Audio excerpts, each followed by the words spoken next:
Good morning to all of you students. बेटा जो हमारा आज का टॉपिक चलेगा वो फाइनेंशियल स्टेटमेंट विद एडजस्टमेंट ही है चैप्टर, लेकिन उसमें हम इलस्ट्रेशन नंबर सेकंड लेकर चलेंगे कि सेकंड में किस तरीके से टॉपिक को कैसे निकाला जाता है। तो एक वर्ड आता है बेटा, cost of goods sold. Cost of goods sold, ये कैसे निकालते हैं कॉस्ट ऑफ गुड्स सोल्ड? इसे हम शॉर्ट फॉर्म में बोल देते हैं COGS। अब आप कहोगे सर इसका मतलब क्या होता है? कॉस्ट ऑफ गुड्स सोल्ड, जो गुड्स हमने बेचा है, जो गुड्स हमने बेचा है उसकी कीमत क्या थी। कॉस्ट मतलब कीमत, जो गुड्स बेचा है उसकी कीमत क्या थी वो निकालनी होती है। तो बेटा देखो, इसको निकालने के दो तरीके हैं।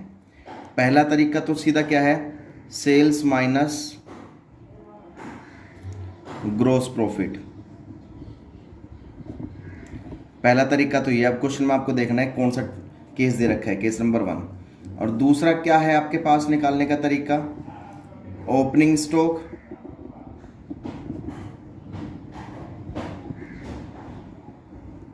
Plus purchase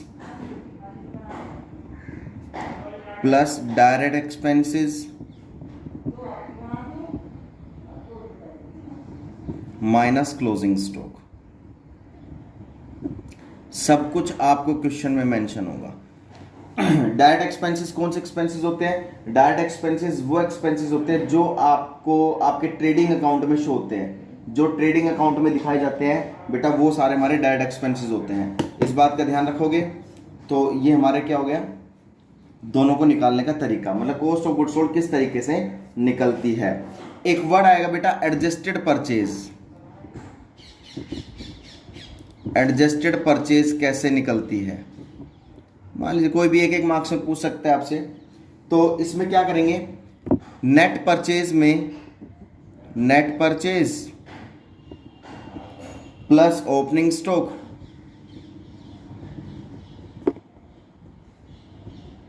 minus closing stock, ये एडजस्टेड परचेज निकालने का फॉर्मूला है। ऐसे ये COGS निकालने का पहला फॉर्मूला है, ये दूसरा फॉर्मूला है।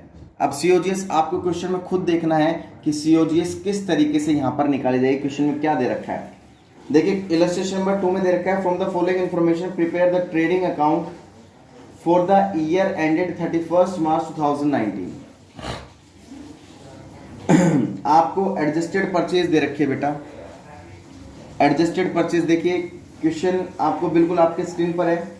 एडजस्टेड परचेज आपको 24 लाख की दे रखी है। फ्रेट एंड कैरेज इनवर्ड 20,000 रुपए के दे रखे हैं। फ्रेट एंड कैरेज आउटवर्ड दे रखे हैं 15,000 के। वेजेस दे रखे 1,70,000 के।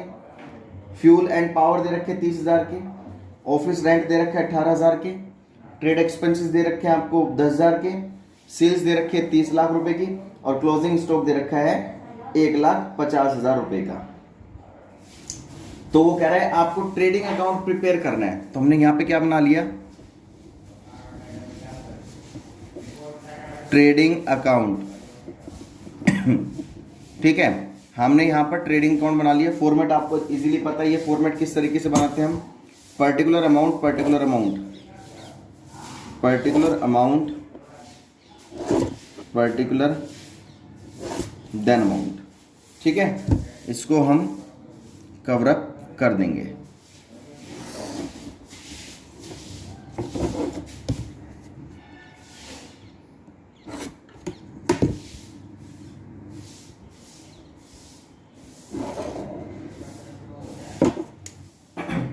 तो फॉर्मेट में क्या लिख देंगे, पर्टिकुलर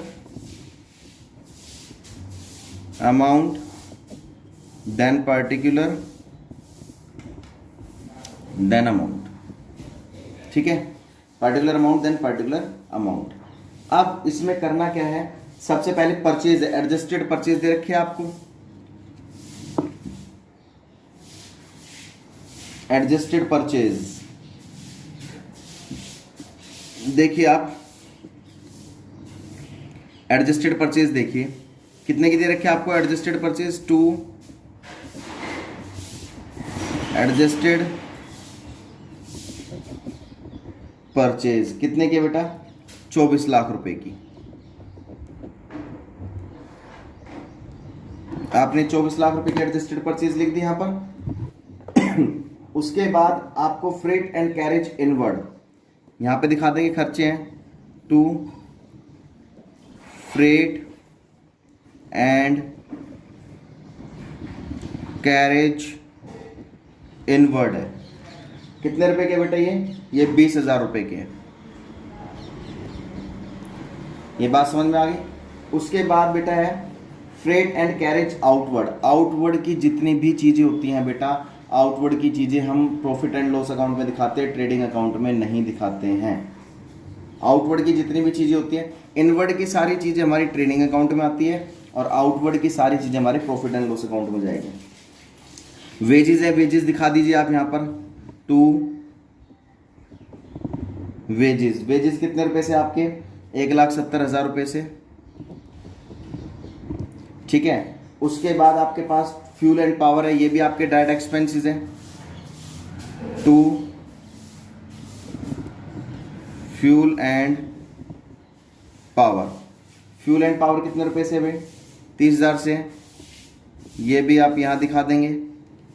उसके बाद आपके पास रेंट है, रेंट हमारे डायरेक्ट एक्सपेंसेस नहीं है, ये प्रॉफिट एंड लॉस अकाउंट का मैटर है। ट्रेड एक्सपेंसेस भी प्रॉफिट एंड लॉस का मैटर है। सेल्स है भाई, बिल्कुल सेल्स हमारी इनकम है, क्योंकि हमारे डेबिट साइड का बैलेंस होता है और ये क्रेडिट साइड का बैलेंस होता है। यहां लिख देंगे सेल्स। कितने से बेटा सेल्स हमारे पास 30 लाख रुपए से। उसके बाद क्लोजिंग स्टॉक है। आप कहोगे सर क्लोजिंग स्टॉक तो आपने बता रखा, तो ओपनिंग स्टॉक यहाँ आता है, क्लोजिंग स्टॉक यहाँ आता है। बेटा क्लोजिंग स्टॉक अगर एडजस्टमेंट में गिवन है, मतलब क्वेश्चन के अलावा गिवन है, तो हम यहाँ दिखाते हैं। अभी क्वेश्चन के अंदर ही गिवन है तो इसे क्लोजिंग स्टॉक को यहाँ पर नहीं दिखाया जाएगा। और दूसरी बात, एक बात और बता देता हूँ मैं आपको, जहां पर वर्ड आ जाता है एडजस्टेड परचेज, क्या जाता है एडजस्टेड परचेज, उसके अंदर ओपनिंग स्टॉक और क्लोजिंग स्टॉक ऑलरेडी ट्रांजिट है, मतलब ऑलरेडी एडजस्ट है, तो हमें अलग से दिखाने की जरूरत यहां पर नहीं है। रिपीट कर रहा हूं दोबारा बात, मेरी बात ध्यान से सुन लो। अगर एडजस्टेड परचेज यहां पर गिवन है तो ओपनिंग स्टॉक और क्लोजिंग स्टॉक लिखने की कोई जरूरत नहीं है, क्योंकि ऑलरेडी इसमें इंक्लूड हो चुका है एडजस्टेड परचेज में। चलिए टोटल करते हैं इसका, क्या क्या टोटल आता है।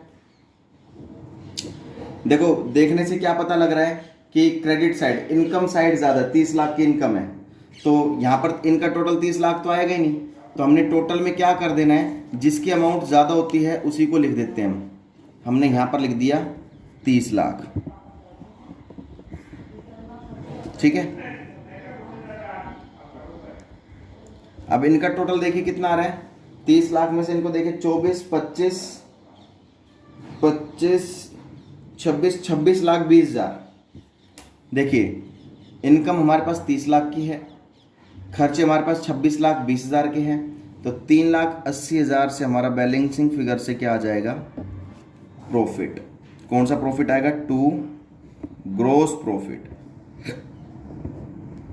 ये आ जाएगा बेटा बैलेंसिंग फिगर से। ये बात समझ में आ गई। आप चाहो तो बेटा एक बार उसका स्क्रीनशॉट ले सकते हैं।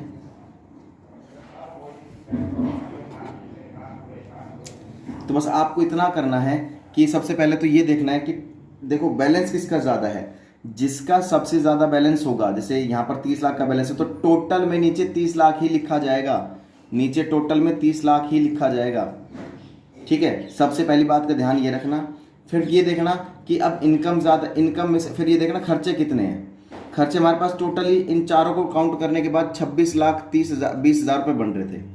हमने 30 लाख में से इन खर्चों को घटा दिया, अभी भी हमारे पास इनकम ही बचेगी 380 की, वो हमारा ग्रॉस प्रॉफिट कहलाएगा, ठीक है।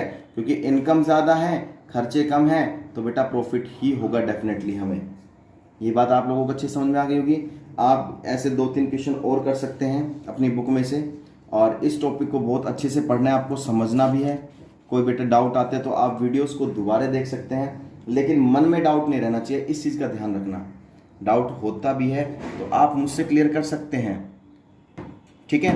तो इन चीज़ों को ढंग से पढ़िए, समझिए। तब तक के लिए बेटा जय हिंद, जय भारत।